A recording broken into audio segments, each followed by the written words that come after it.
So let's enter your personal motivation. First of all, what we mean by why is, why are the things that you're doing as part of this group, why is it important to you? Why is it important that you achieve a particular goal?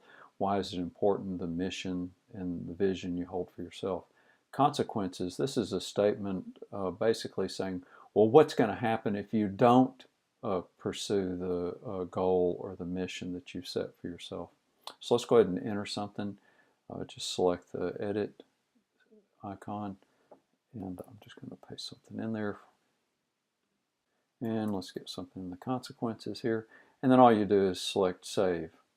You can come in at any time and edit this, change it, whatever you like. So now you know how to enter a personal motivation.